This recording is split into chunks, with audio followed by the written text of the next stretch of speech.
forgot, we missed, we got distracted, and I start getting overwhelmed. You're calling me on Fire Command 1, and this guy's got the thing, and I need an air pack, and where do you want this tanker? The hydrant ain't working, and all of this stuff starts distracting me, and it's all important stuff. It's all great tactical stuff, and I just don't catch that I'm in the wrong strategy here because of the conditions and where the fire's at. So part of the blue card, where they talk about critical factors, what are the things that should be going through your mind?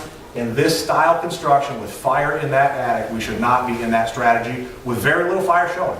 And the next slide shows you the outcome.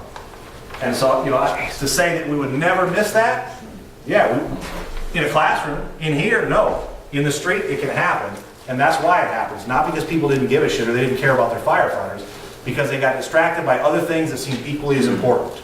So that's a huge piece of this accountability and communications, is unburden the IC so they can focus. We're trying to get you to manage these fires, not just stand there and listen to the screaming, but manage them and make good decisions on what we're going to do. We're going forward, we're going backwards, but you have to make that decision. That's a conscious decision. It's not going to show up on a little reminder board. You have to make those decisions. You have to assess what you're staring at, what you're looking at.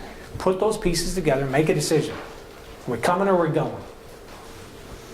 So the rest of the stuff we've hit, and IC number 2 is again, we recommend you take the blue card. I guarantee you'll come out more confident. A couple other pieces of the IC number 2, we talked about can reports, but if we jump ahead to recycle versus...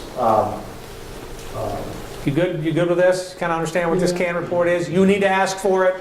They need to understand what you're asking for. This is a separate 3-hour training. Yeah, really. You got to work on this just like the radio. Can reports. We put pictures of fires and little scripts around the stations, and you got to practice them and turn out gear with masks on. You cannot practice them in a classroom like this. The crews had to crawl around our station and look at a script that was down below, and then report that they were knocking down the fire and that they found a victim and all that kind of stuff, because the can reports will come across beautiful in here.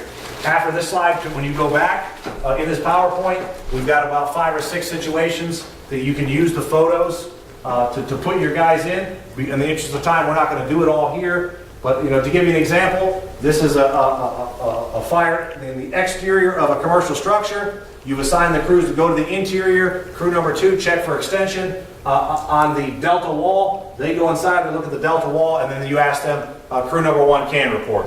They should tell you, light smoke. We're on the we're on the delta side.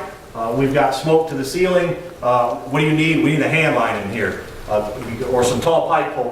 Whatever they need. But there's 5 or 6 of these in here, so that you're armed to go back and practice can reports. Get the idea here, but don't end it. That you need to gear up and go in the bay and print some scripts or print these pictures out. And because if you haven't figured it out, the microphone placement is critical when you have a mask on, and it's a little bit different for everybody, and guys got to figure out their sweet spot. So, can report, there's this fire. You said the first crew went to the first floor, fire tech, search and rescue. They knock it down, and they pull the ceiling, check for extension, what do they find? We got working fire in the ceiling. So, we don't have enough time, but to talk about this, when you start having working fires in concealed spaces, if I hit this with a hose and it's done, it's over. If I keep operating this and I can't knock this down real quick, that's probably emergency traffic. When you get fires in floors and attics and we can't control it, I don't have to wait for someone to ask me for a can report. Now, command from crew 1, priority traffic. We have heavy fire in the ceiling. We pull the ceiling. We cannot knock it down. Because remember, where's the other crew operating? Right above that thing. So now I don't have to wait for a can report because it's priority traffic. Same thing, if you find a victim, you don't have to wait for a can report, priority traffic, right? Crew number 3 from command, we have a victim, we're going to bring them out the A side, we need EMS to the alpha side. That's priority traffic if you find somebody. No need to wait for a can report. All right, so go through all of those with your crews. We talked about what on deck meant. There's 4 or 5 slides after this one for you to go back through what on deck means. They're right at the edge. Their primary responsibility is they're a RIT crew. They can do other stuff. Once the other crews come out, when I have another crew behind them, I can send them in as a backup line. I can have them relieve the other crew. I can give them a different assignment in my division. All uses. The difference is when we assign somebody RIT, like took them out of play. My second arriving crew, I need to use them, you're RIT. Oh. And I stand over here and just wait the whole fire out, right? So on deck allows us to cycle them, get some energy out of everybody, and at any time something goes wrong, we'll inject them into the game. So when you go back, train on the on-deck assignment, in here, the SDG talks about sector, division, or group. Some people are still using the term, a sector. The proper NIMS is division and groups, but if you're, if you live and die by sectors, it ain't gonna Whatever. be a bank. So. We know what they are. And the last thing we really got to talk about is the terms recycle versus rehab. And there's a couple slides coming up that talk about those. If this crew comes out, if I'm managing Division A, and I have their passports, and this crew comes out, and I'm going to get another bottle out of them, before they go to rehab, I want them to go change air bottles and come back, I tell them to recycle.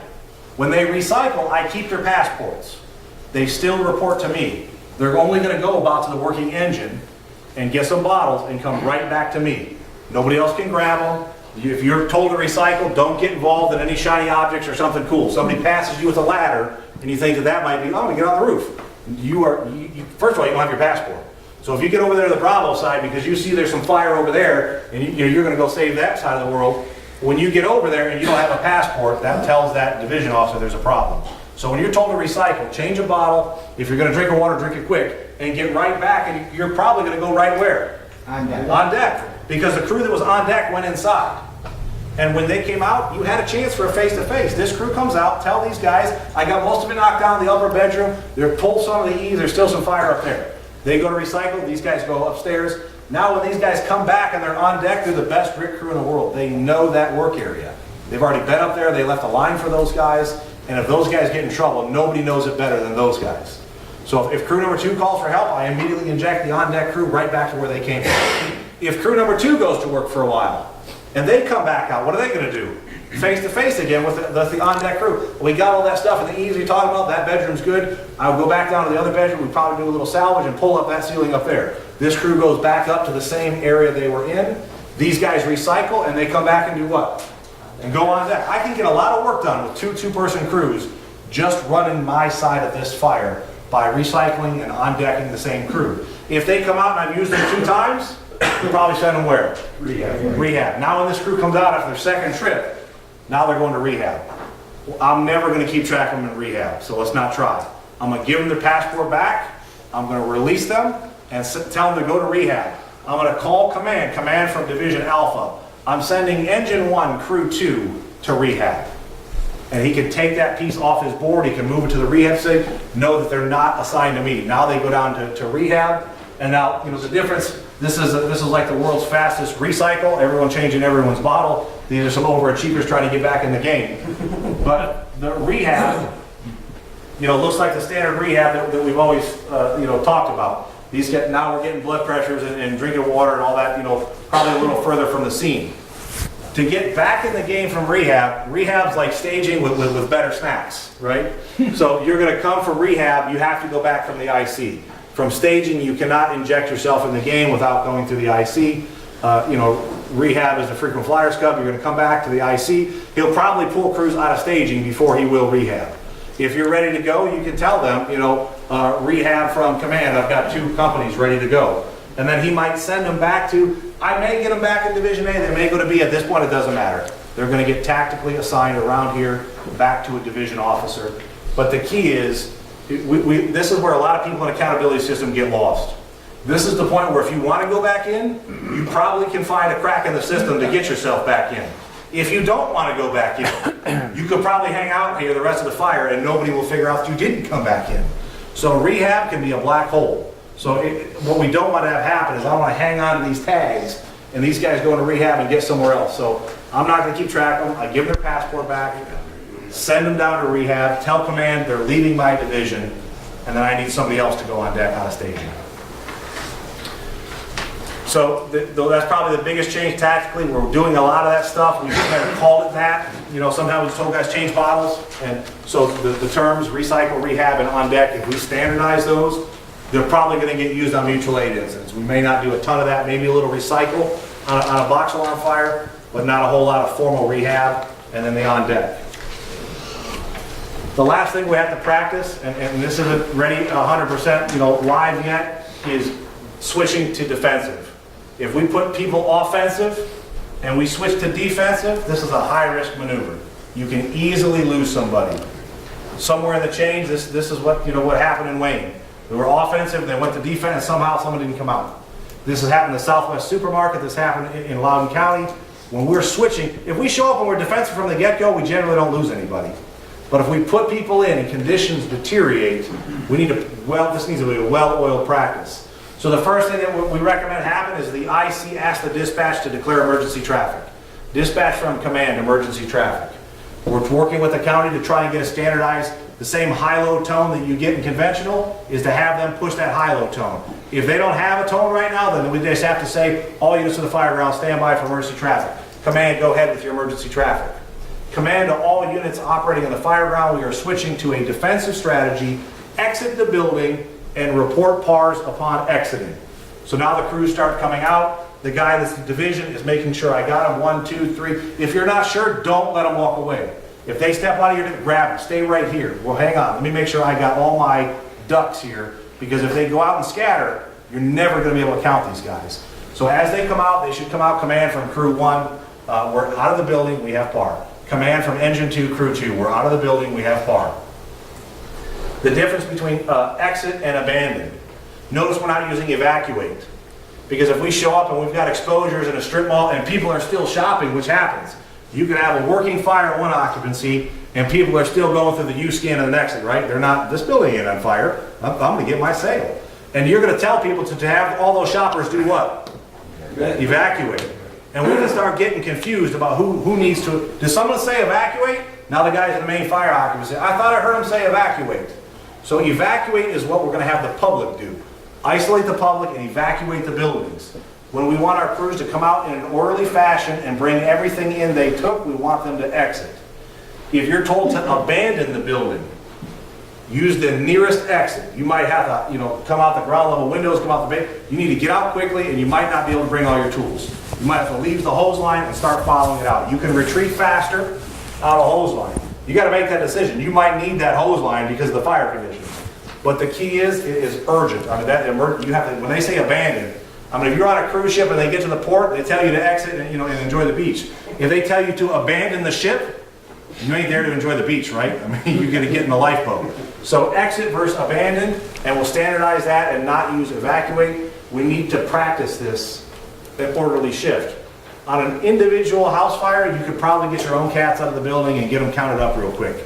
On a mutual aid incident with people going in multiple exits from multiple agencies, it would be very easy to lose somebody in this defensive shift or somebody not get the memo. So the last thing, if you get through all that other stuff, the training, then the last training to do with your guys is practicing this defensive shift. Yes, sir. So then, obviously, because you're not going out the one exit you came in, then at that point you need to know, you need to report to where you went. Yeah, you got to get back over there, you got to call that guy on the radio, and the worst thing that can happen is these crews split up. You got two guys, and one guy goes this way, and another guy pops out this way, and he comes out the A side, and I said, where's your buddy? Oh, shit. And now we're going back in looking for this guy, and then he's going to come back around. What's going on? Oh, we're missing somebody? Let me help you find him, right? And that's exactly what happened to us. We had a guy get lost, and we declared a mayday because they went in and they came tumbling out, and they missed a guy, and somebody said that his name sounded like the door was in, right? And so next thing you know, they said, where is the door in? No, we're missing a guy. We declare a mayday, and the guy pops out and says, who's the mayday for? You. So this can happen if people don't even know you're looking for them. So if the crew splits up and comes out different exits, as firefighters, you've got to know that you've got to find your buddy, and you've got to get back to the dude that had your passport.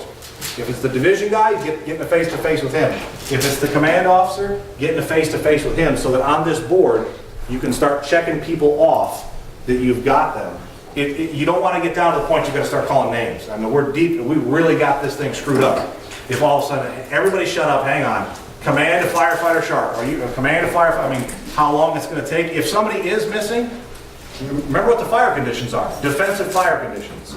And by the time we roll call through this thing, that's a bad day. So we want to do this defensive shift. Ideally, if we're using, the IC is watching the building and we got good strategy, we'll exit ahead of, we realize we're not winning, these guys are asking for another line, they can't find the seat of the fire, and I've had enough. So dispatch from command, emergency traffic.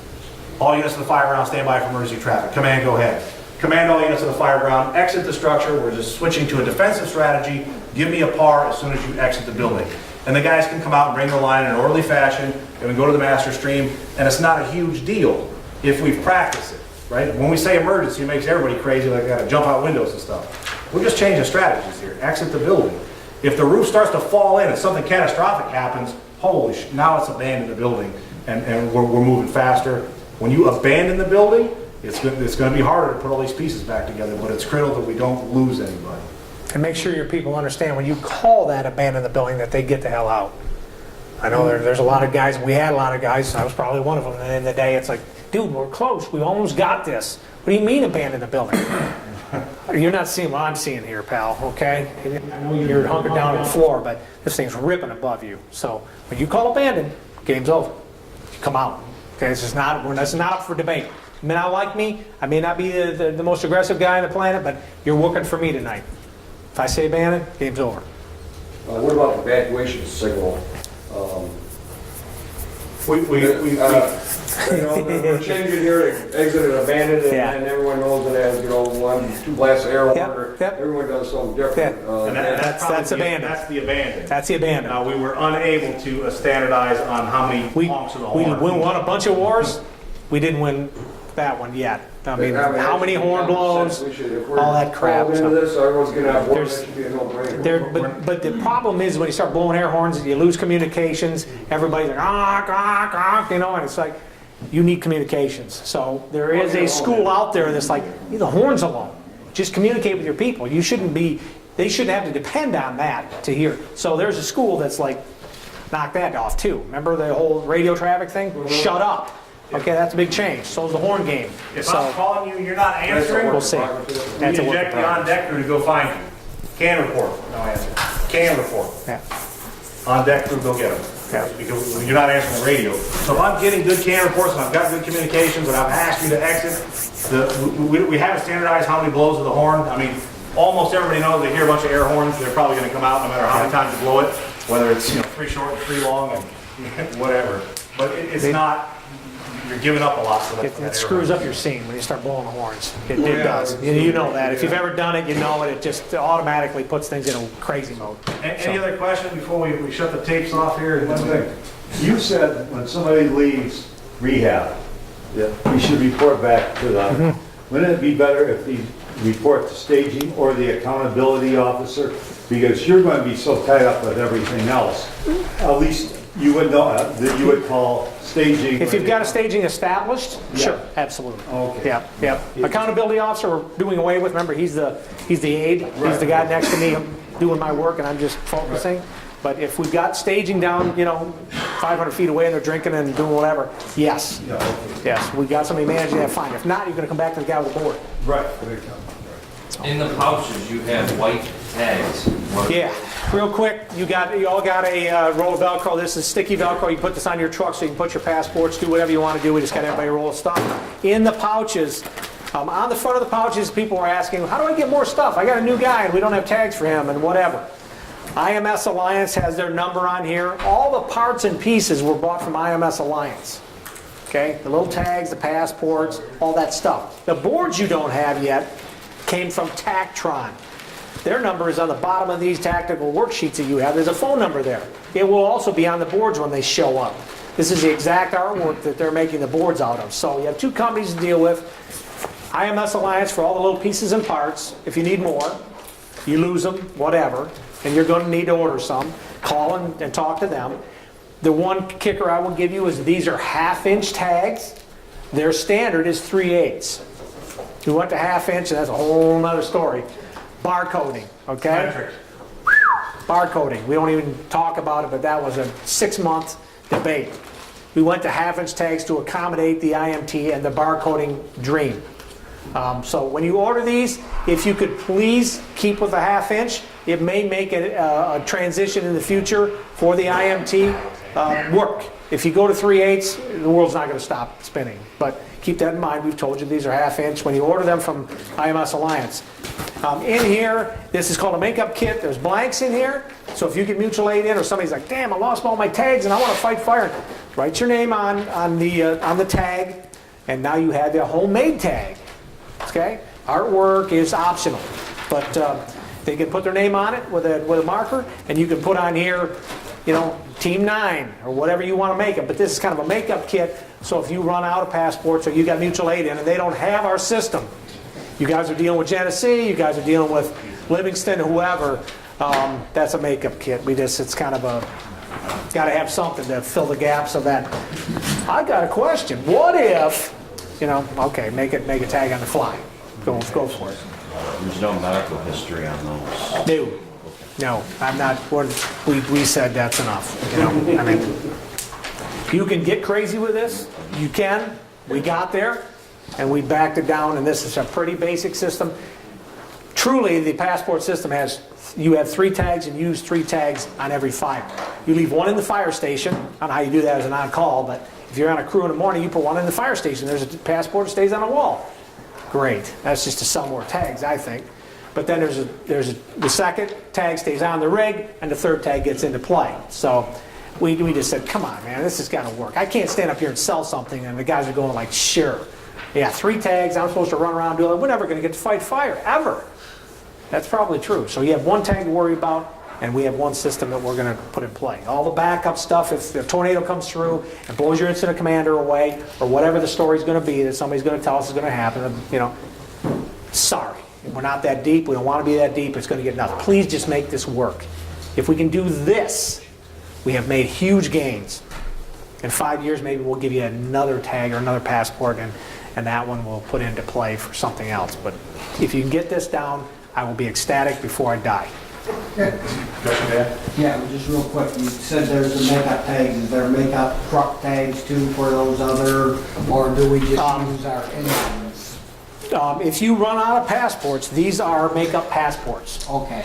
Yep, you just write them on the top there, and now you've got blank passports and blank, yeah, they kind of are all black and white, but yeah, you're right. These are passports, these are accountability tags. Put your name on these, put your new unit identifier in here, it'd be whatever. So that's Unit the 9. food support guy that does the quick insert. Yep. You hopefully you can spell it right. There's Sharpies in there. The little roll of white tape I think you asked about, but this was, if we're going to get the barcoding, and they threw it in as a, you could actually put this over the top, and don't worry about this. This is freebie. So, but there's some makeup stuff for you. Any other questions? There's some people in this room that will snap your neck right now if you have another question. But thanks for the questions tonight. You guys have really, I think, engaged this. I hope you've learned some things.